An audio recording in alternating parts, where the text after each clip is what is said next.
Wel, croeso cynnes i chi gyd i neuadd fawr Zoom rhwng cyfyngfuriau yn cartrefu ni gyd.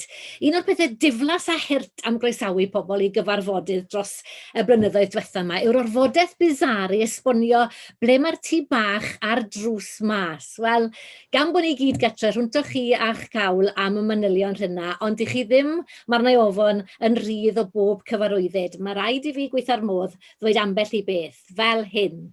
Os byddwch chi'n cael trafferth technegol, cysylltwch â Barddas drwy Facebook neu Twitter neu marchnata@barddas.cymru.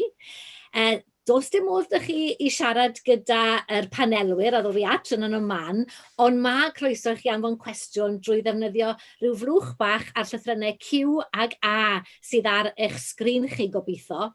Ac o ran unrhyw lyfrau byddwn ni'n sôn amdanyn nhw'n ystod y sgwrs, cofiwch, mae modd i prynu o'ch siop lyfrau lleol. Ac os nad os modd i chi gyrraedd eich siop ar hyn o bryd, mae modd cefnogi'r siop drwy wefan gwales.com. A dyna ni. Wel, mewn blwyddyn ddyrus, mae hon wedi bod yn wythnos ddyrus iawn, ac i ni fel cymdeithas yn cyfri'r colledion ac yn teimlo'r dolir. Ar yr un diwrnod colli 2 lenor, colli Marilisa'n gwbl anusgwyl, colli Sian Morys a ddoi colli Machreth, ac i ni'n cydymdeimlo'n fawr gyda theulu Mari, dy deulu di Twm a theulu Machreth. Anna chi air, cydymdeimlo, y cyd yn mestyn mas, yr yn mestyn mewn, a'r ddau air da'i gilydd yn tynnu ni gyd at ei gilydd. A heddiw, i ni'n troi at gyfaill o lenor arall. A hithau yn wyl i gofio llenor Geraint Lovgreen. Ond ie, y llenor arall hwnnw, ac i ni'n dal yn teimlo'r golled ar ei ole, 10 mlynedd yn ddiweddarach, Iwan Llwyd. Iwan Llwyd nad oedd dim byd yn llwyd amdano, ac eithrio wallt efallai. Llenor lliwgar o sbiodd eriod, ac yma'n gwmni lliwgar, wel eitha lliwgar, diolch i ti Geraint am dy streips. Yn twma fi braidd yn ddiflas, ond mae'r gweddill ohonoch chi o leia yn dod ar ryw dwtch o'r enfys i'r sgwrs. I ni gyd yn mynd i gael sôn am Iwan a'r 4 sydd gyda ni yn nabod yn dda. I chi'n edrych ar banel sy'n cynnwys beir, llenorion, cerddorion, cyn drefnydd tŷ newydd lle treuliodd Iwan lawer awr, macswr cwrw ac archdderwydd. Myrddin ap Dafydd, Geraint Lovgreen, Sian Northey a Twm Morys. Ond un nodwedd pwysicau i ni heddiw yw ei bod nhw'n gyfeillion triw i'r gwrthrych. A dwi'n Mererid Hopwood yn hoffi meddwl y gallaf fyna hefyd gofio am Iwan fel ffrind. Wel na fe, y drefen sydd gyda ni heddiw y bydd pob un o'r 4 yn cael sgwrsio am Iwan drwy edrych ar un o'i gerddi, a maen nhw wedi cael tipyn o job dwi'n gwybod i ddewis un, ond mae yna amrywiaeth gyda ni, a fydda i'n cadw llygad ar y cloc. Felly, ni'n mynd ddechrau gyda ti Myrddin os gawn ni, a ti wedi dewis 2 daith a'r gair taith yn air mor allweddol i Iwan, i fywyd a'i waith. Myrddin. Diolch yn fawr iawn am y cyflwyniad yna. A mae taith yn air allweddol. Ond cyfeirio fan hyn at 2 daith, ac 2 daith benodol hanesyddol. Mi oedd gyn Iwan ddiddordeb mawr iawn mewn hanes. Oedd o'n ddarllenwr ar lyfrau hanes, ac dwi wedi cael sawl sgwrs ddwfn ymherfeddio nos am wahanol elfenna. Ac un o'r cyfnodau oedd yn ei gyffroio'n arw iawn oedd gwrthryfel Glyndŵr. A chyn y flwyddyn 2000, pan oedden ni'n dathlu 600 mlwyddiant gwrthryfel Glyndŵr, mi gafodd o gomisiwn gan y Llyfrgell Genedlaethol oedd wrth fodd i gael ono, sef cyfansoddi dilyniant, fwy na lai, dilyniant o gerddi am yr wrthryfel. A mi nath o'i waith ymchwil yn drylwyr. Ac mi ofynodd o i fi ryw noson, ti di darllan The Revolt of Owain Glyndŵr gan R.R. Davies, a do'n i ddim. Oedd hi newydd gael ei chyhoeddi, ac oedd Iwan di mynd yn syth amdani, a mae'n dweud, mae'r benod gyntaf yn wych, dyna oedd o'n dweud.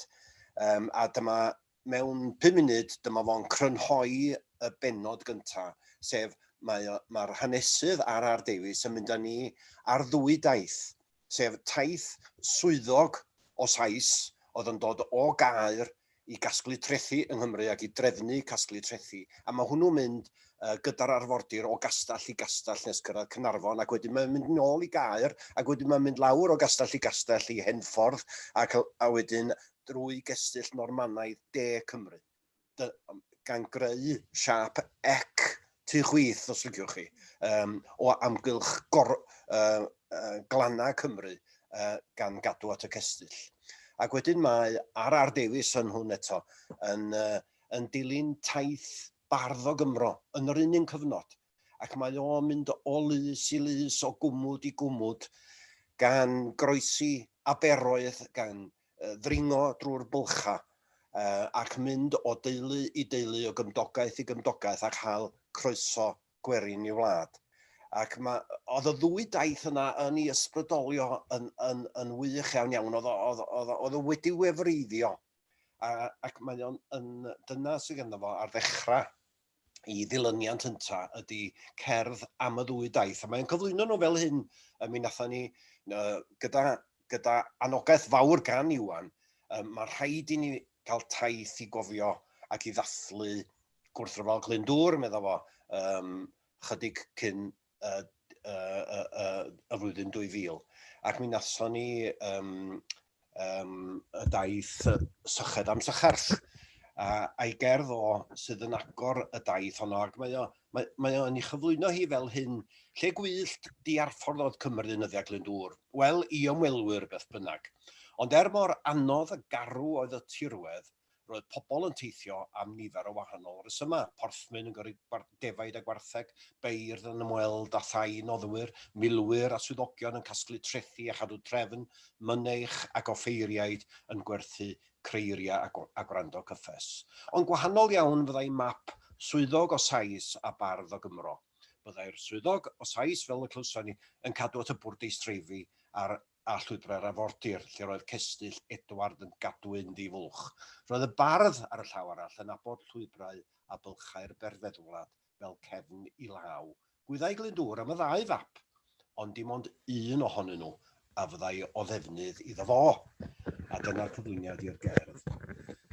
Yn foliog, deuai swyddog o Sais a'r siwrne i'r wlad anghwrtais a fynnai siarad yr iaith wiriona, bob tro y troiau ei gefn.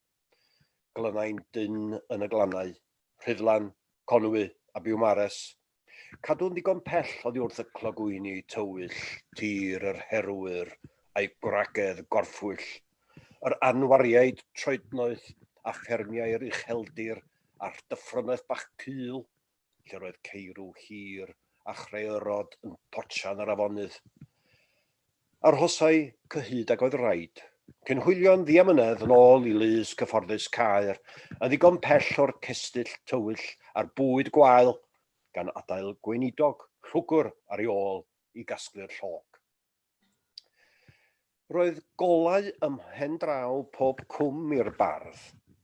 Ar llwybrau'n batrwm, roedd ei fap ar gefn i law ac yr ei gynghanedd, a de a gogledd, cyn agosed ar odlau a glymau i linellau, a chodiad a machlud haul yn pontio'r afonydd. Nid gwlad o furiau a cheirau, ond gwladoedd o geuain enwau cyfarwydd, a thai a'i drysau'n agored drwy'r dydd o feilienydd i elfael i fiallt, a hanes pob teulu'n goleuo'r conglau tywyll. Ni ddeuai ar draws y swyddog boliog ar ei siwrne. Ni fyddai ei llwybrau'n croesi, ond fe wyddai na fyddai'n llwgu o dan y ser ar noson ddu, a byrddau cochwyllan yn drwm gan geirw hirion a chreyrod. Ac mae llais Iwan dod nôl i mi wrth ddarllen y gerdd yna, deud y gwir. Ac yn ei berfformiad cyhoeddus o'i gerddi, mi roedd sawl Iwan yn cyfuno. Iwan y dyn blin, Iwan y rock and roller, Iwan y telenegwr, ac Iwan oedd yn dotio at enwa i wlad. A dwi'n meddwl bod hyn i gyd yn y gerdd yna. Ac mi gyson ni'r pleser yn o grwydro o wlad honna yn ei gwmnio. Diolch yn fawr iawn i ti, Myrddin. Ie, y tai a'i drysau yn agored yn dod. Oedd Iwan yn agor drysau rhywsyd. Dwi'n cofio dod i aros yn yna. Mae'r plant hyd heddi yn cofio amdano fe. Oedd e'n creu rhyw stori mas o bopeth ac yn cymryd diddordeb. Pan oedd e'n siarad â phwy bynnag, o'ch chi'n teimlo, ie, mae ganddo fe ddiddordeb o'r rhai bach i rai mawr y ddawn yna. Ie, a mae hwnna'n ddewis da i ni gael dechrau, oherwydd oedd hanes Cymru, ei thraddodiad barddol hi, yn rhywbeth mor bwysig iddo fe, ac oedd e'n gwybod bod e'n perthyn i linach hir iawn ac yn ymhyfrydu yna. Ond wrth gwrs, nid dim ond Cymru oedd i fyllti'r sgwarau, oedd e'n caru'r byd. Ein ni'n gwybod amdano fe wedi mwynhau yng Nghwmni Twm ac eraill i'n mynd yn go bell o gytre. Ac cerdd sydd wedi cael ei dylanwadu gan brofiadau pobl eraill, yw'r un sydd gyda ti yn dyfer, Sian. You're not from... Dwi'n mynd ymlaen yn nesaf, ond i'n jyst yn meddwl, mae'n bwysig, fel oedd ti'n dweud, y daith, bod y daith yn beth pwysig i Iwan. Ac y teithiau beirdd yma oedden ni'n gwneud fel Syched yn Sycharth, Bol a Chyfri Banc, y Ffwl Monti Barddol, oedd y teithiau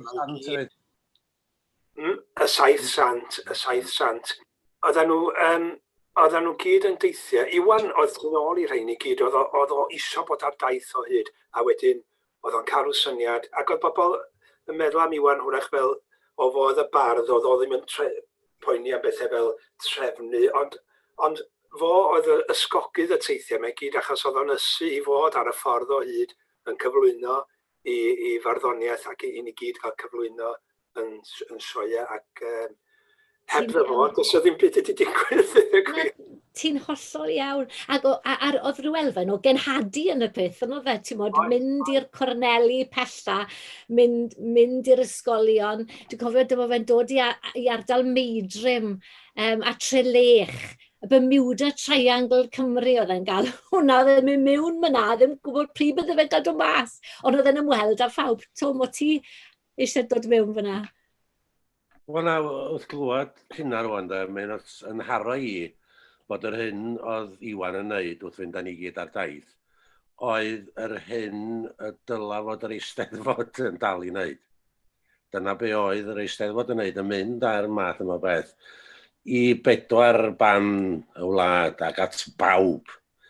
Ac yn yr ystyr yna, mi oedd Iwan yn genhadwr, oedd i genadwrio yn cyrraedd cyrion pell Cymru. Wel, falle bod yna'n rhywbeth fyddwn ni a Barddas yn gallu trefnu, ac yn y dyddiau rhithiol yma, mae bob man yn sicr o fewn yn cyrraedd ni. Falle dyn ni nôl at hwnna yn y man, ond nawr de, at yr gwledydd eraill yma oedd dy fe, ac yn ôl at y ti, Sian, diolch Geraint am dorri ar draws, a wrth gwrs, dyn ni wedi gweud ar dechrau, mae croeso i ni gyd i wneud, ond i ni nawr yn mynd i glywed y gerdd, neu sôn am y gerdd, You're not from these parts, ti, Sian. Did i ddweud y cefndir? Wel, y cefndir, rwsut, a dwi'n falch bod chi wedi sôn am drefnu a teithiau felly, cos dyna oedd ymherthynas i efo Iwan. A mae o'n dristwch mawr i mi rwsut, os bian o pan oedd Iwan yn fyw, do'n ni'n ystyried yn hyn ac yn cael yn ystyried yn fawr o awdur na bardd, do'n ni'n wedi cyhoeddi nofel i oedolion, do'n ni'n wedi cyhoeddi cyfrol o gerddi, do'n ni'n mynd yn ngholon Barddas. Felly dwi'n meddwl amdano fo safbwynt rhywun oedd yn trefnu pethau yn hyn newydd, ac cyn hynny i academi, i'r bobl ifanc, cos oes bobl ifanc yn gwrando, academi oedd beth sy'n cyfatab i Llenyddiaeth Cymru rwan y fras. Ac o'n i'n gwneud lot o waith hyrwyddo pethau yn y gymuned. A un o'r jobsys cyntaf ges i, dwi'n meddwl bod wedi trefnu un neu ddau o Eldorados cyn hynny, oedd wneud lot o waith ar Syched am Sycharth. Dwi'n meddwl bod fi wedi gweld bob sioe. Mi ges i, diolch yn fawr i chi, englyn ar y diwadd. Ac yn nodweddiadol iawn, Iwan oedd y gŵr bonheddig. Ges i ryw sgrap o bapur gen ti y Twm, dwi'n cofio, ond Iwan oedd y gŵr bonheddig nath deipio'r englyn a'i e-bostio fe mi. Lly neu ddechrau, cyn mynd ymlaen at y gerdd iawn dwi wedi ddewis, ddarllen honno. i Sian gan yr hogia. Droion ar y lôn eleni, a'r byd bron ar ben a chlwydi'n cael ffordd, daw Sian Northey, cyn nos yn beca i ni. Os wyt ti'n gwrando alaw, mae eisiau parhau ar traddodiad yna o ddiolch i drefnwyr. Felly, pan o'n i'n dewis cerdd ar gyfer hwn, o'n isio rhywbeth oedd yn galluogi fi i weld a clywed Iwan eto. A dyna pam dewis You're From These Parts. Oedd i'n rhan o'r sioe Syched am Sycharth, ond oedd hi'n gerdd safon ddarllen yn aml iawn mewn osweithiau. Ac oedd hi wastad un oedd yn cael ymateb da gyn gynulleidfa. Fi o bron mi fynd am Ffarocco hefyd. Efo'r un rhesymau. A wrth gwrando ar hon, gwneud ddau lun yn y meddwl rwsyd. Dwi'n gallu gweld Iwan yn ei darllen i mewn noson, ond dwi hefyd yn gallu gweld Iwan yn y sefyllfa mae o'n ddisgrifio yn y gerdd a'r plesar oedd o'n gael o dafarn, falle tafarn oedd o'n ail ymweldau, falle tafarn newydd sbon, a sgwrs a pobl de. Felly, dyna pam i dewis i fatha llawer o gerddi Iwan, mae'n ymddangosiadol syml, ac eto bob tro mae rhywun yn darllen, mae ddychymig o neu ddealltwriaeth o yn bachu ar rhywbeth gwahanol, rhywbeth dydy o ddim ydy weld o'r blaen.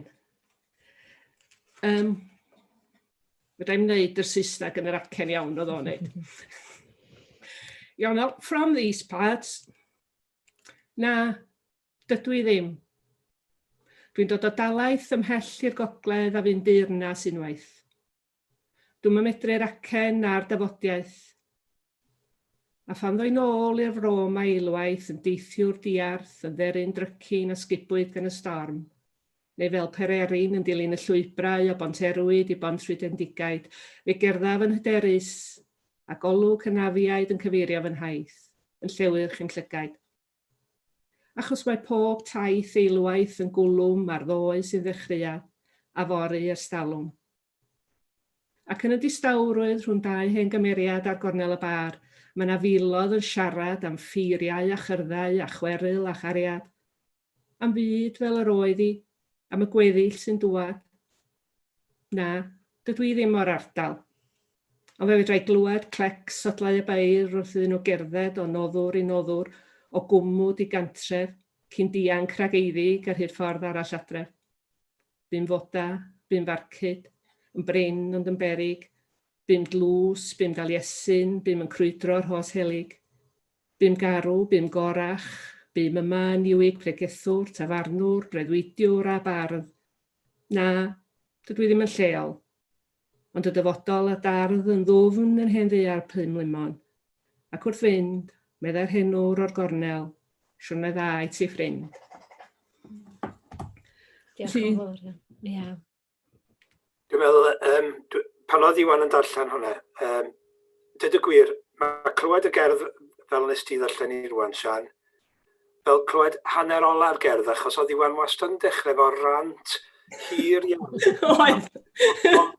So oedd o'n cyrraedd rhyw dafarn yng Ngheredigion, a trais tu ôl i'r bar yn deud wrtho fo, you're not from these parts. So oedd o'n cael hyn fel rhyw, oedd chi'n cael y darlun ma o'r sais ma, oedd yn sydyn, oedd o from these parts, ac oedd Iwan ddim, ond bod i deulu a'i dylwyth a'i gyd o hana. Wedyn o'n i'n cymryd hwnna fel rhan o'r gerdd. I gael dau hanner, a wedyn bod yr ail hanner yn hollol delynegol, ond bod y gyntaf wedi bod jyst yn rant llwyr. You're not from these parts. Ie, nes i'n mentro ar y rant, ond ti'n hollol iawn, Geraint. A mi oedd o'n berfformiwr da, oedd o'n licio cael sylw cynulleidfa. Be sydd yn y gerdd yna hefyd ydy i fod o yn cael yn ôl de, ar y teithiau yma. Os dwi'n cofio'n iawn, y taith o amgylch ysgolion Ceredigion oedd gennym ar y pryd, ac wedyn wedi galw mewn tafarn. Felly nid rhannu o'r ysgol yn unig, oedd o'n casglu deunydd ar y teithiau hefyd, ac yn deimlo honna yn dangos hynny. Yndi, mae hynna'n ofnadwy o wir. Fwy na rhan tiwtor bron arall, oedd o wastad y pwysleisio pan oedd o'n dod i tŷ newydd. Gymaint oedd wedi cael ei ysbrydoli gyn, wrach gyn fod yno, wrach gyn rhywbeth o blentyn di ddeud, rhywbeth oedd i gyd-diwtor oedd i wneud. Ac oedd o'n ymwybodol iawn bod o'n cael ei fwydo nôl hefyd gyn brofiadau gyn bobl eraill, doedd. Ac oedd hein i gyd yn mynd i'w lyfr bach du, ond oedd o'n gan efo lyfr bach du blynyddol. Ac oedd yna ddamweiniad bach yn digwydd yn anffodus i'r llyfr bach du o dro i drodd oedd. Oedd. Ac oherwydd hynny, fi o rhaid iddo gymryd menthyg fy llyfr bach glas i. Yna gyn eich ddysur. Ond beth ydych chi ddweud o'n amdano fo yn nodi pethau ar ei daith. Weithiau'n llythrenol nodi yn ei lyfr bach du, neu ni cofio nhw. A bod nhw wedyn o dod allan yn ei gerddi yn berffaith wir. Ar daith efo Iwan, mi oedd y ddau ond ni'n cadw llyfr bach. Ac wrth allan yn enwedig i gerddio am Canada. Ydw i yn medru defnyddio fy llyfr bach glas i fel rhyw fath o esboniad o'i gerddi o. Mi oedd o yn defnyddio y ddaearyddiaeth enwau llefydd, digwyddiadau bach, fasa mond y gyfarwydd iddo fo ac i mi a dyr y gwir, ond sydd yn dod yn ddelwedd iddo fo i ddeud rhywbeth arall. A mae hynny i mi yn un o'r pethau mwyaf gwefreiddiol am ei waith o. Dyna esiampl. Oes esiampl dy ti o dop dy ben? Wel, dyna beth sgynnau yn y gerdd. O, reit. Fyddewn ni at hwnna. Dwi wedi cael neges gan, achos tu ôl i ni fan hyn, mae hwnna yn ffagic. Mae Alaw yn cwato, mae hi wedi hala neges ato fi. Sa'n gwybod os ych chi'n gallu gweld hwnnw, mae'n dweud bod fi fod i atgoffa'r gwylwyr, os ych chi eisiau hala cwestiwn, bod croeso i chi wneud. Reit, na fi wedi gwneud hwnna. Ni newydd glywed Sian, os ych chi jyst yn ymuno gyda ni nawr, yn darllen y gerdd hyfryd na, You're Not From These Parts. Ac i ni gyd yn adnabod yr henwr yn dyn ni, yn y gornel uwch i beint sydd wedi bod yn gryndo ar hwn, a rhywsut neu gilydd dwi'n gwybod mai hwyl fawr, ond oedd eisiau gweud diolch bod ti wedi gweud beth ti wedi gweud wrth y barman bod y gerdd ddim eto wedi chreu, ond o'ch chi'n teimlo bod yna rhyw ddealltwriaeth rhwng y ddoi yna. A fel o'n i'n sôn yn y cyflwyniad i ti, Sian, mae hwnna'n gerdd yn ardal Ceredigion, ac yn esbonio bod bobl yn meddwl falle bod Iwan yn dod o Fangor, ond oedd ganddo fe deulu ym mhob rhan. A nid dim ond yng Nghymru, a dwi'n gobeithio gewn ni at Iwan y teithiwr byd cyn diwedd yn sgwrs neu, oherwydd oedd e'n gallu uniaethu gyda phawb, oedd e'n perthyn i Gymru oedd, ond oedd e'n perthyn i'r byd. Y bardd Son Frontier, dwi'n meddwl, dyna'r Llion Jones wedi cael dweud amdano fe. Felly, Twm, ti yn anad neb, dwi'n meddwl, fi oedd yn Trapsan, rown, buoch chi yn, neu America, wel, ble buoch chi ddim yn dych gilydd, dweud, ac dy dro di nawr yw'r rhannu dy gerddi, dwi ti ddim yn dewis un o'r teithiau, ti'n mynd yn un ôl i fai Ceredigion, ond dere datgofion di os wneud di? Isio canolbwyntio ar un agwedd ar ei arddull o ni, sydd yn gwneud i waith o i mi yn weddfreiddiol. A hefyd, mewn ffordd yn profi na cerddi i'w dweud ydyn nhw, i'w dweud yn uchel. A mae gynno fe lawer iawn o gerddi rhydd, wrth gwrs, ond mae yna rhythm pendant ydyn nhw. A mae gynno fe lawer iawn o gerddi ar fesur a godl hefyd, a llawer iawn o gerddi lled gynganeddol, a cherddi cwbl gaeth hefyd. Mae nhw gyd yn canu, pob un dim nath Iwan, mae o'n canu. A dwi wedi dewis y gerdd yma, nid yn gymaint oherwydd i harwyddo cad ti, na'r lleoliad na dim, ond oherwydd rhywbeth na i dynnu sylw ato fo ar ôl i darllen hi, ac oherwydd i bod sy'n canu ac yn dangos ffordd mae'r gynghanaeth yn cyfoethogi y deud. A hefyd, am ei bod sy'n cychwyn efo'r gair a, dwi'n ddim modd efo ni. A ser tywyll i'w nghysu'r tawel, bod mwy na gofod rhwng y lloer a'r gorwel yn anterth y nos, a'r traethau'n isel a sŵn tonau fel saxoffon mewn twnnel, a cherig a chregin a chwrel yn golchi'r lan ar ben llanw'r awel.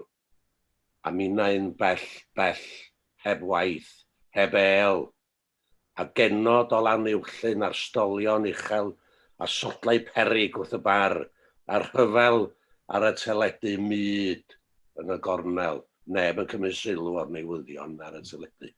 Rhyfel y gylf, mae'n siŵr, mae'n erchill. A wedyn, a'r gwynt yn codi, a'r tonau'n cydio, a'r cefnffyrdd tua'r de yn disgleirio'n gynffonau o yrwyr myd, yn cymudo fel llwch y ser drwy'r twllwch i'n twyllo fod y lonydd cyfarwydd yn dal yno yn rywle. Dan y niwl unffyrdd sy'n rowlio'n llanw o'r unigeddau i guddio pob glesni a'r golau'n cilio. I deithio'r diarth a'r llethrau'n dio, y ser unig yw'n hysur heno. O, mae'n canu drwyddi, dyri, mae'n cynganeddu, mae'n odli drwyddi hefyd. Ond yr hyn o'n eisiau tynnu sylw ato fo, oedd yr ail hanner, dechrau'r ail hanner, y cwpled, a'r gwynt yn codi, a'r tonau'n cydio, a'r cefnffyrdd tua'r de yn disgleirio. Y munud mae'r geiriau yna yn cael ei hyngan. Mae Bob Dylan yn dod i mewn i'r stafell ac yn canu can o'r enw Idiot Wind, blowing down the back roads heading south. Yndi, achos dyfyniad ydi o gan o'r enw Idiot Wind ar yr album Blood on the Tracks yn 1975, dwi'n credu. A mi oedd Iwan a fi, mae rhaid i mi gyfadda, weithiau pan oedden ni efo'n gilydd ar y ffordd i'ch cyfarfod chi, yn gweiddi caneuon Bob Dylan, yn amhersain iawn, mae'n siŵr gen i. A mi fydda fo, dwi'n siŵr bod chi wedi cael hyn y fyd, oedd o'n textio llinellau unigol, dyfyniadau o Ifobrwydd, Beatles weithiau, Springsteen oedd yn hoff iawn o hwnnw. A mae yna un ffordd o ddarllen gwaith Iwan, fel hyn, gan adael i'r gyfeiriadaeth fod yn gyfalaw i'r gerdd. A dwi'n mynd dweud, os na, da chi'n ola yn eich bob, da chi'n callach. Ond dwi'n moto fyny, achos mae'r cerddi yn sefyll ar ei pennau hunan pryn bynnag. Ond os ydych chi'n gyfarwydd ar caneuon mae'n cyfeirio atyn nhw, mae'r cwbl yn canu ac yn fwy na 3D os ydych chi. Dwi'n gwybod os ydych chi'n beth, dwi'n gwybod 5D, mae'n mynd i ryw gyfeiriadau eraill ac yn greu rhywbeth yn fwy crwn na chylch os di hynny'n bosib. Da chi'n gweld, math o hyd a lledrith ydi o. A mae o yn britho i gerddi. A mae siŵr gen i bod y lawer o gerddi a'r gyfeiriadaeth ynny nhw'n ddiarth i mi hefyd ac i lawer ohono ni. Mae gwahanol bobl yn mynd i weld gwahanol bethau ni waith o. A dyri gwir, mi sgwennu si erthygl ar y pwnc yn y gyfrol yma. Sef Awen Iwan. Awen Iwan, Coeddiad a Barddas, yn dal ar gael, yn llawn o ysgrifa difyr iawn am waith Iwan yn hytrach na i daith drwy fywyd, fel sai. A dyr y gwir, na fi sy'n dweud wan, o'n i'n meddwl bod yr erthygl sgwennu si ar yr agwedd yma ar waith Iwan yn dda. Ti'n iawn. Gallai jyst gofyn un beth, mae cof dy fi o'r llyfr, ddim dy fi yn fy llawn nawr, ond yn y llyfr hwnna, dwi'n bod yn siŵr bod ti hefyd yn olrhain y cerddi cynnar iawn sgwennodd e, hyd yn oed pan oedd e'n yr ysgol. Ac un o'r pethau sy'n nodwedd o'r cyfnod hwnna hyd yn oed, oedd wedi cael ei daro gan yr RAF yn marcho drwy dinas Bangor. Dwi'n iawn, ti sgwennodd hwnna yn dyfa, ac o'n nhw'n mynd i gael rhyw anrhydedd gan y ddinas, ac o'n nhw'n mynd heibio'r eglwys, ac oedd e'n teimlo bod yna rhywbeth yn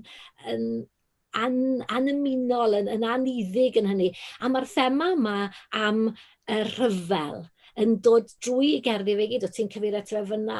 Mae yna rei falle'n gwrando achos bod nhw'n astudio Iwan ar gerdd a neirin ar y fanyleb, ar y maes llafur, y lefel A. A chi'n gweld tro ar ôl tro sut mae e'n sgwennu am bethau mawr ag oesol ac yn gweld y bardd yn y llinell hwnna, ac yn gweud, o'n i wedi nodi hwn, cyn dod rhan o gyfrifoldeb beirdd a newyddiadurwyr ar hyd yr oesau ydy cofnodi hanes a helynt pobl a milwyr cyffredin. Yn y bobl a'r milwyr cyffredin, a mae'n gweud gobeithio yn bod ni dal i wneud hynny. Ond dyna ni, dyna'n nôl at y gyfeiriadaeth yna. Ie, achos dyna beth falle oedd yn... Mae bobl yn disgwyl bod e'n mynd i gael ei ddylanwadu gan T.H. Parry Williams a ryw bobl i ni wedi clywed amdanyn nhw. Ond beth sy'n arbennig am Iwan yw bod e'n gallu mistyn mas i ddiwylliannau ac i gefndiroedd ac i bobl gwahanol a tynnu nhw gyd mewn a wneud y peth mor Gymreigedd wedyn. Dyna Iwan. Mi ddylid nodi bod i gyfeiriadaeth feiblaidd yn helaeth iawn hefyd a bod yn deg. Faint amser sgynnon ni nhw'n? Digon, clatch bant, neb yn gofyn cwestiwn. Wys, mae rhywun wedi gofyn cwestiwn. Rhaid cariad i mlaen y Mr. CEO edrych yn y cwestiwn de. Wel, na i'n dweud yr hanes, mae'n ddigon amser eto i dweud hanesion. Ond y gyfeiriadaeth yma a'r hyfal yn benodol, mae Geraint wedi chanu hyd ydi am ryfel y gwlff. A mae yna gitsgan Duw, mae Duw yn plaid. Wyt ti'n cofio Geraint? Sgrifen ar y tywod, ie. Sgrifen ar y tywod. Wel, Duw yn plaid. Dyfyniad ydy Duw yn plaid hefyd o gan arall gyn Bob Dylan. With God on our side. A be di'r gan honno? Di restr o ryfeloedd America a'r anghyfiawnder sydd yn perthyn iddyn nhw. Wedyn, wrth rando'r gan Iwan, os ydych chi'n gyfarwydd â can Bob Dylan, mae honno'n dŵad i ategu y neges dydi, ac yn cyfoethogi'r gan yn fawr iawn i rywun sy'n gyfarwydd ar ddwy, da chi'n gweld. Mae twtch o'r far rock away yn beth ar llynnes di nawr, ond merched ar stolion uchel, yn dyfa, oedd plismin yn dyfa, fel dwi'n cofio sydd yn far rock away. Plismin sy'n fanno, oedd o'n eich stolion uchel doedd Iwan. Mae yna rei cyfeiriadau, wrth gwrs, sydd yn ddiarth i bawb ond Iwan ella un arall yn does. O barddoniaeth ydy hynny, wrth gwrs, mae'n un bod. Ond ia, ga i ddweud un stori am... Please. Am bod o yn siarad efo pawb yn doedd ac yn cael ymateb plant a hen bobl a hen nŵr yn y gornel a falle. Oedd ei dad ond debyg ar rhywbeth ella ddysgodd gen i dad oedd y hynawsedd yma a'r agosathrwydd a'r gallu i fynd at rhywun a siarad. Oedd ei dad o'n weinidog yn doedd. A mi oedd o'n weinidog yng Ngharno lle oedd Iwan lle fuodd o am sbel bach yn fabi yn byw yng Ngharno. A mi oedd tad Iwan bron a colli olwg. Oedd ddim yn gweld o gwbl yn dda iawn. A oedd o'n mynd ar ryw ddyletswydd i ffarm hefod yn bell, ond ar droed. Ac oedd o'n cerdded o'r pentre i fyny ryw lôn drol. A dyma fo'n dod at res o dai ar ochr y lôn, a'r drysau gyd yn gorad, a'r trigolion a'i penno nhw allan drwy'r drysau. Bore da bo, bore da, wrth basio. Ac oedd yn syni fawr iawn o dona neb yn ei ateb o. Ond mi ffeindio ddo wedyn na res o stabla oedd nhw. A na ceffyla sy'n callan drwy'r drysau. Na mi glywys i'r stori yna yng Ngharno. Gen rhywun oedd yn cofio'r teulu yn dda iawn. A mae hynna'n agwedd arall gyda llaw, nid ar ei waith o, ond arno fo'i hun, a reswm pam ydyn ni'n dal i gofio fo, ydy'r chwedloniaeth sydd yn hel o gwmpas dyn, fatha Iwan. Chwedloniaeth debyg i hanesion sant neu arwr o Gymro yn y gorffennol. Y math yno oedd un oedd o. A mae gen fardd fantais yn hynny o beth, oes, os creu chwedl ma bardd, os yw'n fardd gwerthu halan. Ie, ti'n reit. Ac un o'r cyfeiriadau glywon i fyna oedd at y saxoffon, ac oedd wrth i fodd gyda music, ac oedd wrth i fodd yn cael bod yn rhan o ganu pop a roi rock and roll ar waith, nid just mewn geiriau, ond mewn can hefyd, a Geraint, neb yn fwy na ti yn gwybod am hwnna. Gyda llaw, y sylw ddath yn yr Q&A, yn nid cwestiwn fyddwch chi'n falch o gwybod, sneb eisiau profi chi, jyst eisiau diolch gan Elena, ac cofio'n melys rhaid mae hi oedd tu ôl i awen Iwan yn y dyddiau hynny. Diolch i ti, Lena, am dy neges. Geraint, at y ti dron i nawr te, ag atgofion o'r llwyfan, y music yn nodau, a ti di dewis yn llythrenol, can, ynddo?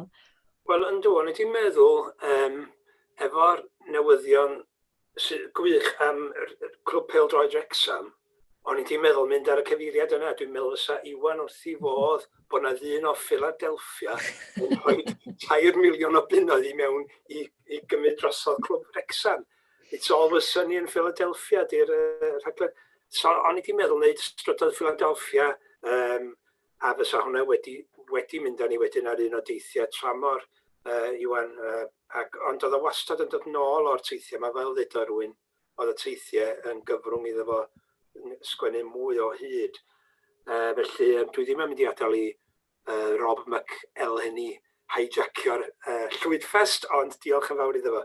So, na, ond dod at y grŵp, sôn am y grŵp rwan, o'n i'n meddwl wedyn, mae lot o'r cerddi, dwi'n teimlo fel You're Not From These Parts, dwi wedi bod efo Iwan gymaint lle mae wedi adrodd ein, fes mwy na lai'n gallu adrodd nhw air am air yn hyn. Ond wrth gwrs dwi yn gallu adrodd air am air y caneuon oedd o'n rhoi i ni fel grŵp. Ac fydda fo'n dod, da ni wedi sôn am y llyfr bach di, fydda fo'n dod, bob tro da ni'n cyfarfod fel grŵp, mae gen i lyfr bach di, beth i fel o hwnna, dangos rhyw eiriau. A weithiau, englynion oedd nhw, ac oedd Gwyl John a fi'n craffu'n pennau dros trio gweithio allan, sut mae hwnna'n gynghanedd a be mae'n feddwl. A troion eraill, oedden nhw'n ganeuon reit syml. A weithiau fysa'r llyfr di ddim wedi bod gyda fo, so jyst yn dod â scrapyn o bapur, ac un scrap o bapur, derbyneb gwesti, ac oedd y pennill yma ar y derbyneb, a dewis i rhywbeth ar ôl yn y dafarn, heb i neb sylwi mod i wedi mynd. Un gan ar y jukebox oedd yn deud y cyfan, un gan i gofio am gwmni hen ffrind. Ac oedd hwnna, Iwan ydy hwnna, oedd o'n arfer, fydda'n ein hwyr mewn tafarn, ac yn sydyn, fydda'n nhw gan ar y jukebox, fydda Iwan di diflannu, ond fydda'n nhw gan ar y jukebox, Bob Dylan, fwy yna thebyg, ac ond oedd Iwan wedi mynd, a dyna fo, ac enw'r gan, wnaethon ni recordio'r gan, ond oedd gennym ni'n teitlu'r gan, a nath Iwan jyst, wel, oedd ar y dderbyneb yma, Hotel Pierre. Felly nath ni alw'r gan yn Hotel Pierre, oedd ddim byd i wneud efo'r gan o gwbl, ond just mae dyna oedd y geiriau ar dop y papur. Ddim honna dwi wedi dewis can arall sydd, mae'r cynnion yma yn farddoniaeth, a dwi'n meddwl mae'n ddiddorol iawn darllen y geiriau yn hytrach na'i canu nhw, ac mae'n just yn rhoi rhyw agwedd arall ar y geiriau. Felly, yr hen leiad felen a fi y dwi wedi ddewis sydd yn crynhoi rhywbeth arall. Mae Iwerddon yna, Iwan yn hoff iawn o Iwerddon, fynd Iwerddon, a wedyn mae o'n Iwerddon, y lleiad, y Guinness, mae bob peth yn y gan yma, a'r angylion, wrth gwrs, oedd angylion yn bwysig hefyd. Cusan y gwlith ar St Stephen's Green, a gogle coffi o'r caffi lawr yn Grafton Street. Y wawr yn codi fel brenhines efo cyfrinach i fyny llawes, am yr hen leiad felen a fi. Ffeindio cornel dywyll yn McDade's, bob joch o Guinness yn dod â fori nes. Oriau'n pasio fel munudau, daw atgofion nôl o rwle am yr hen leiad felen a fi. Rhwng y snug a'r stryd, mae'r straeon yn llenwi'r nos a sgwrs angylion, a'i siarad yn gariad i gyd. Wrth eistedd yn y mwg yma, daw amheuon du o rwle, am yr hen leiad felen a fi. Mae hwnna'n fendigedig. Os yna gyfrol wedi ei chyhoeddi efo just geiriau caneuon, ydy'r hynna gyda ni lawr? Wel, mae geiriau caneuon Iwan sydd ddim yn ei lyfrau cerddi, mae nhw yn hwn, o stwff Geraint Lovgreen, sy'n mynd debyg allan o brint wrach erbyn hyn. Seamless, of course. Ar y gweld yn gallu printio mwy. Yna ni lyfr ohono fo, Cer. Ella na ni'n neud lyfr ohono fo. Ie, a ti'n ma, mae'n gymaint o ganeuon nath a sgwennu ers i hwn gael ei gyhoeddi wedyn.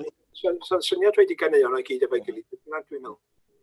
yn yr holl stwff gwych. Diolch yn fawr iawn i ti. No, mae yna gwestiwn fan hyn gan Sian Owen yn gofyn, mae'n gwestiwn da iawn. Sut bydde Iwan wedi ymateb i fywyd dan y pla? Crwydro'n gaeth i fawr fwy na milltir sgwar go iawn. Dwi'n meddwl fod ei ddweud y gair fysa fo'n yngan am y peth awrach na i hefyd. Siait. O'n posh i gyd. Fysa fe ddim wedi siwtio Iwan fydda fe. Wel, pwy mai yn siwtio, gwedwch y gwir. Ond, Twm, sut ti'n meddwl? Os oedd yna rhyw gyfnod hir heb daith ag ati, oedd ei draed o'n cosi. Oedd o crefu am rhywbeth ddigwydd yn rwla, oedd o'n byw i'r teithiau yma ac i'r criw ddod at ei gilydd ar gyfer taith. Mi oedd o'n mynd yn rhwystredig iawn. Ond fynd yn ôl at yr angylion am hynny bach, oedd gen ti'r angylion yn y gan yna, doedd Geraint. A lle i feddwl am sawl cerdd a chan lle mae'r angylion yn ymddangos. Dwi'n meddwl yn bol a chyfri banc nes i sylwi am y tro cyntaf, oedd gen yma angylion yn fanna, rhan o'i sgwrso yn y sioe yna, oedd bod yna rhywun di deud yn y glob ym Mangor bod angylion yn pasio heibio am 20 munud wedi'r awr ac 20 munud i'r awr, ac ar yr adegau yna oedd y sgwrs yn mynd yn dawel o amgylch pob bwrdd. Ac tasa na... Ond oedd hi yn hefyd? Yn rwla, y sgwrs fwy o sydyn yn mynd yn dawel. Fysa Iwan yn sbio ar ei watch, mae wir, mae'n 20 munud i 1:00, neu be bynnag. Oedd hynna'n codi yn ei sgwrso o hyd. Fe oedd ar ryw daith, ar y wyliau yn Ffrainc yn Nyffryn y Loir, a llwybr yr angylion oedd enw'r llwybr oedd nhw'n yn ei gerdded. Mae yna rhywbeth am... Chi'n bod am yr henholiaduron gwirion yma, sa chdi'n cael dewis 3 chymeriad i fod efo chdi i chi'n allan yn bryd o fwyd. Dwi'n meddwl na angel a bardd a sant fysa Iwan wedi ddewis. A mae sylw fan hyn gan Delor James yn cofio'n felys iawn am Iwan ymweld ag ysgol Bro Pedr. A dwi'n siŵr, Delor, bydde bob un o'r disgyblion di yn cofio am yr ymweliadau yna hefyd. Fyddech chi fyth yn anghofio bod wedi cael Iwan yn dod i'r ysgol atoch chi, sdim dwywaith am hynny. Diolch yn fawr am y sylw bach yna. Mae'n job chi. Dwi'n cofio bod efo mewn ambell i ysgolion neu efo plant ysgol yn chwarel Dinorwig lle oedd ni'n gwneud dosbarthiadau. Ac oedd gwylio Iwan efo plant, oeddech chi'n gweld, mae o'n athro naturiol, oedd o just yn hollol wych efo'r plant. A o'n i'n cael yn ysgol gynradd yn Wrecsam gen Lynn Davies, sef wncl Lynn Iwan, brawd i fam, oedd yn aelod o dîm Salon y Beir Penfro Sgarnedd yn ddiweddarach. Ac oedd Lynn Davies fodd yn hoff athro fi yn ysgol gynradd. Ac oedd yn gweld Iwan yn llinach i wncl Lynn yn hollol efo'r plant, oedd yn hollol gartrefol, ac y plant i gyd yn cael lot, yn cymryd bob peth i mewn gyda fo, a wych. Ie, y diddannu ar dysgu ydo fe, mynd law yn llaw. Myrddin, ti sôn fyna am y criw. Gwyd, siwt dethoch chi at eich gilydd, ti'n gwybod? Ti Sian, dath o phawb at ei gilydd fel trefnydd? Na, oedden nhw'n bodoli. Oedd y criw bodoli. Just edrych ar ei hola nhw oedd yn cyfarwydd. Dwi ddim yn credu bod just ag edrych ar ei hola nhw yn mynd â'i gilydd mewn brawddeg rhywsyd. Dwi'n siŵr oedd yna'n dipyn o dasg. Ond Myrddin, dweud rhywbeth am y dod at eich gilydd. Gathon ni yn trafferthion ar dy daith gyntaf di yn do, Sian, achos oedd ni'n dechrau'r daith yn Rhyddlan. Ac yn ystod yr wythnos honno, be ddigwyddodd o streic petrol, a doedd na ddim petrol i gael, ond mi gawson ni afal ar stwff i yrru'n ceir mewn rhyw ambell garej fynyddig, ac oedd Iwan wrth i fodd efo hynny. bod na yr A55 wedi cloi oherwydd y streic petrol, ond bod y beirdd yn dal i fedru fynd i'r Rhuthun drwy ddirgel ffyrdd hefo rhyw dancia petrol pur amheus. Dwi'n meddwl bod yna elfen o hwnna yn yr englyn i chdi, does Sian. Ond na, sut oeddwn ni ddechrau dod at ei gilydd? Wel, Iwan, dwi'n meddwl, yn Steddfod Llangefni 1983, mi nath Iwan a rei ffrindiau eraill yn y cyfnod yna benderfynu cael pabell glen yng nghefn y bwl yn tafarn yng nghanol Llangefni, a bod yna rhyw ddigwyddiadau anffurfiol yn digwydd yn fanno.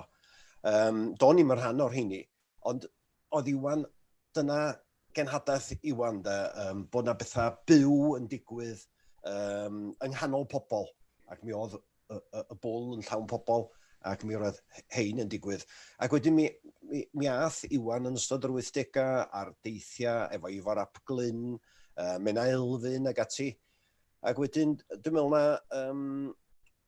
Iwan ac Ifor ddoth at ei gilydd a gofyn i fi a rei chthitha ger wedyn i greu sioe ar un thema.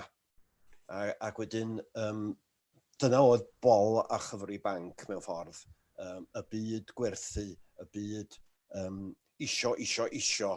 Ac mi roedd hi'n ddifyr bod ni'n gweithio, bod y caneuon a'r cerddi yn rhyw droelli ac yn mynd i un cyfeiriad yn y diwadd lle. Ac wedyn mi roedd rhoi thema at ei gilydd, testyn a thema yn bwysig, dwi'n meddwl, i greu rhyw fath o undod i'r sioia yma. Ac o'ch chi'n sgwennu wedyn deunydd newydd i ymateb i'r thema yna, ac wrth gwrs oedd y cynulleidfawdd yn dod drwy ddoniau rhywun fel Sian yn cydlynu'r math yna o beth. Difyr iawn. A dwi'n meddwl bod yr un noson a'r un daith di bod y fath. Hynny di, wrth fynd ymlaen, mi oedd yna gerddi newydd yn cael ei cyfansoddi ac yn cael ei cynnwys. A Twm, sy'n dath i fod bod chi'ch dau wedi mynd wedyn mor bell? Ti'n cofio rhywbeth y beti'r sbardun fyna, neu'r gwahoddiad, neu'r syniad? Dwi ddim yn cofio dweud y gwir, ond dwi'n llawer iawn fengach na'r criw. Oedd rhaid o gael hwnna mewn yn oedd? Wel, yna neisi, ond i ddim efo nhw ar ddechrau busnes teithio yma. Dwad fel hwyr ddyfodiad nes i, ond dwi'n sgan i math o gosit, chwaith. Mae dechrau pob chwedl chydig bach yn niwlog, dydi. Mae'n rhyw bair yn rwle, gli. Mae'n siŵr bod o wedi gofnodi rwle mewn dyddiadur yn rhywbeth, ond dwi'n mynd cofio ar y funud, a dydi gwir. Ond mi ddoth rhywbeth i'n meddwl i hollol amherthnasol, dydi gwir. Ond Iwan yng nghwmni pobl, a plant, bob math o bobl. Ar daith yn o wladfa, mi oedden ni wedi mynd i weld lle oedd mab Michael D. Jones wedi cael ei saethu'n farw. Oedd o'n rhedag storfad oedd ar y paith yn Rhyd yr Indiaid. A mi ddoth na ddau ddihiryn a torri mewn i ddwyn y pres a saethu y dyn yn farw. A mae'n debyg na Butch Cassidy ar Sundance Kid oedd y ddau ddihiryn. Mae yna rai yn amar hynny rwan, a dim ots gen i heini oedden nhw. Ond enw'r dyn seithwyd oedd Llwyd ap Iwan. Wedyn bod tro bydda Llwyd ap Iwan yn codi mewn sgwrs efo'r gwladfawr. Mi fydda Iwan yn treu rownd o'n. Treu rownd yn ôl achos oedden ni'n deud i enw o chwith ydyn. Wedyn, oedd o'n mynd egluro i pobl eraill pam oedd o'n greu hyn. Ar yn ei benderfynu diwedd peidio egluro, ond bod so oedd enw Llwyd ap Iwan yn codi'r sgwrs, oedd o'n treu rownd. Beth fel oedd o'n ddifyr. Ie, y chwedloniaeth, fel wyt ti'n dweud. Yn creu'r storis. Sian, os na, dwi'n gwybod bod yna ddywediad yma'n cael ei dweud yn Saesneg, what goes on tour stays on tour, ond mae'n rhaid bod yna un neu ddwy stori fach dy ti gallu di rannu fan hyn heb gadael gormod o gath mas o gŵd. Mae gennau restr dechrau'r sgwrs yma, cofio paid a sôn am. Os na un o'r hynna wyt ti'n gallu sôn amdano? Dwi'n gwybod, a mi ddydau un waith yn unig nes I drefnu noson Iwan Llwyd a Robert Minhinnig efo'i gilydd. Iawn. Ond y waith calad, oedd chi'n blant da iawn. Sôn am blant da, mae eisiau sôn am yr hogia drwg hefyd. Oedd heini bethau difyr nes I drefnu. Twm ac Iwan a John Barney a Nigel Jenkins yn gwneud nosweithiau efo'i gilydd.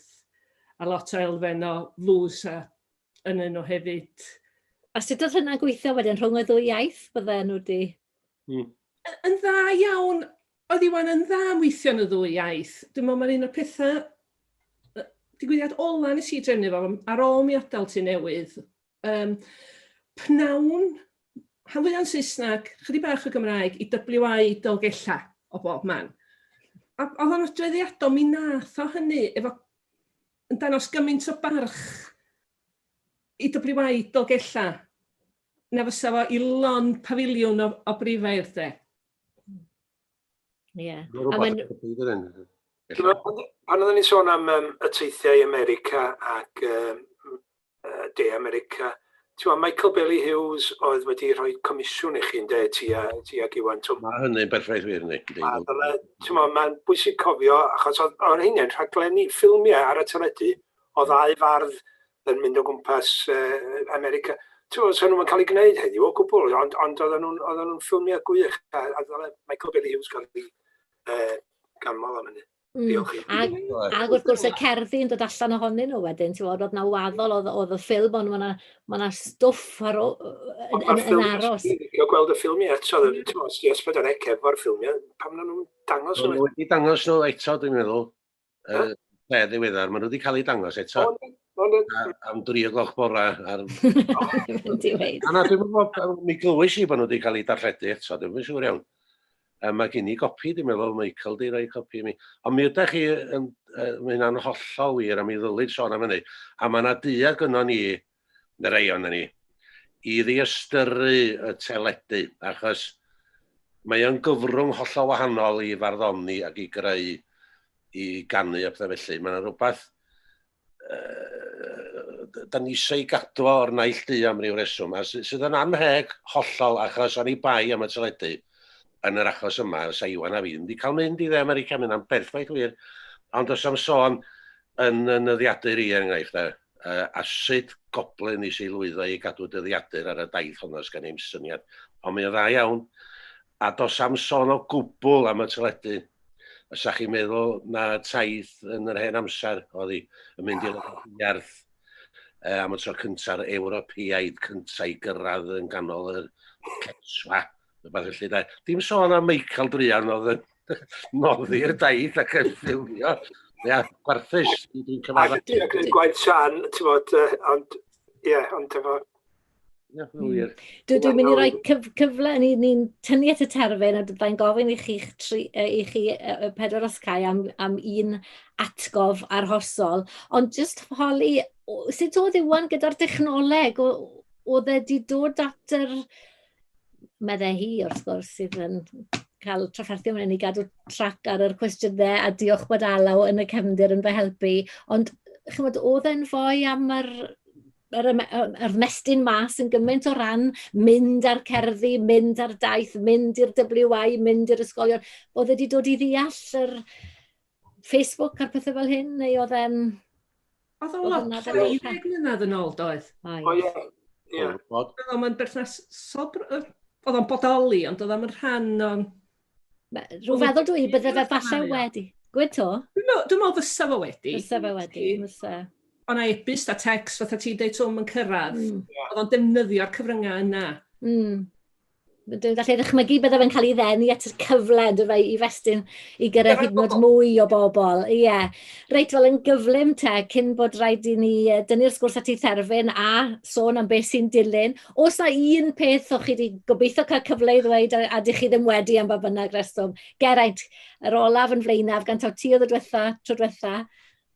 Dwi'n meddwl bod yna'n byd arall, dwi just yn teimlo mor, just yr holl beth, mae'n teimlo mor bell yn ôl rwan wrth ti fi, mae'n teimlo'n bell yn ôl, ond yr holl bod ar y llwyfan efo'n gilydd, efo'r band, neu fel deuawd, neu driawd, efo Edwin. Oedd y peth jyst yn bleser pyr yn y cwbl y drefn. Mae Sian Jones wedi dod mewn i wedi rhoi ddiwan yn gyfrannwr dienw cyson a beiddgar i wefan yr anedd llawer dydd. Felly oedd e wedi cael gafel yn y dechnoleg. Da iawn. Diolch, Sian. Twm, beth amdano ti? Os rhyw un atgof, un... Na, mi nes i englyn, sydd yn cynhoi ymladau am Iwan Llwyd. Dyna fe. A'r tuad sydd gyda rei pobl i ddweud, digon wan.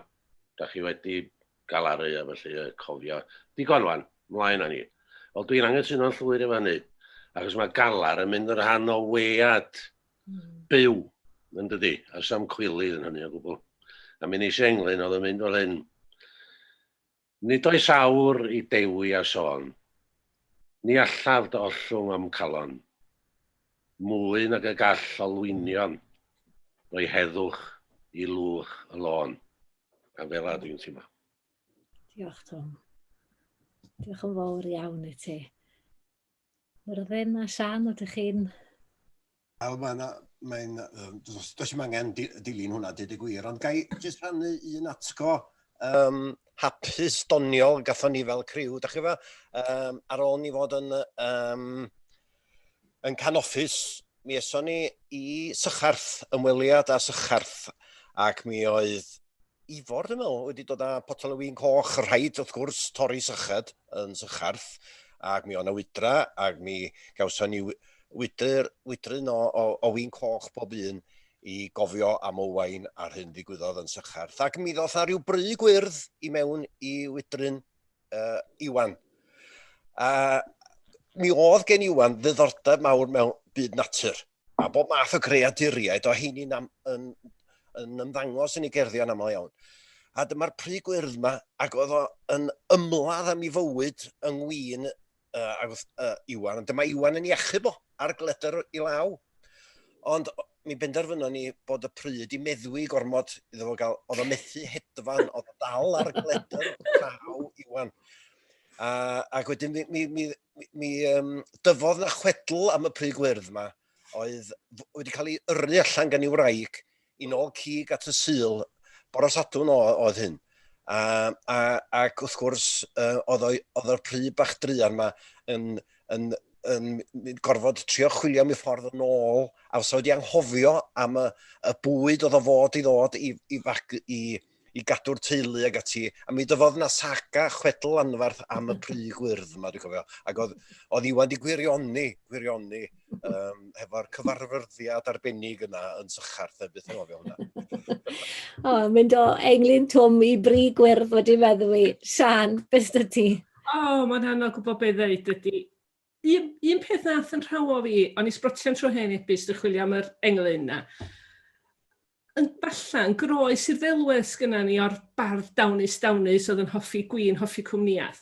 Oedd o'n gyda'n atgoffa fi pa mor eithriadol o weithgar a phroffesiynol oedd o ynglyn â be oedd o'n neud. Ac mi'n oedd o'n cymryd y peth o ddifri heb fod yn ymhonus o gwbl. Oedd e bob tro wedi paratoi. Ta beth oedd yna. Saff o ddwylo. Yn hollol, a pobl plant yr ysgol wedi mwynhau achos oedd e wedi paratoi, oedd yn gwybod beth oedd yn mynd i weid. O'n i jyst eisiau taflu i'r stori, wrth gwrs y gerdd oedd wedi cael gymaint o effaith arno fe, rhywbeth mor syml ac yn gallu dehongli ac a deallusrwydd mor fawr. Oedd e'n cael ei ddenu at y pethau syml. A Lenny falle o bob blwyddyn meddwl am yr hyn twmi. Chi'n cofio amdano fe, nantlais, ond fe twmi oedd erbyn hyn yn ffeili trefeili. Fel ni gyd wedi bod, oedd y dim ond yn gallu mynd o'r ford y gegin i ddrws y ffrynt, ond oedd e'n gweld y teid o'r gegin i'r drws ac o'r drws i'r gegin, fel y teid yn dod mewn a'r teid yn mynd mas. A wedyn y pennill ola, ond mae'n cofio'r holl daith y cryndod a'r crwmi. Ac weithiau mae'n mynd dros y daith gyda blas. A rhywbeth fel yna yw bywyd, medd Twmi. Rhyw deud yn dod mewn a theid yn mynd mas. A byddwn ni'n cofio tra bod cof dyn ni am y siwrneiau yma. Dwi'n sicr o hynny. Diolch i chi gyd am ymuno yn y neuadd fawr rhwng y cyfyngfuriau. Mae rawr wedi hedfan. Nesa yn gwbl addas, mae cerdd Dafod pobl ifanc Cymru o ysgolion ar draws Cymru. Mae'n wledd i glywed y bobl ifanc yma. Bydde Iwan wedi bod wrth i fodd draw ar barddas, ar wefan barddas, allwch chi ymuno yn y sgwrs honno nawr. Felly, tra bod ni'n brysio i gael clicio ar y peth nesaf, diolch yn fawr iawn i ti Sian, i Myrddin, i Geraint a Twm, a diolch arbennig i ti Twm am ymuno gyda ni heddi o bob diwrnod. Hwyl fawr i chi gyd. Tara.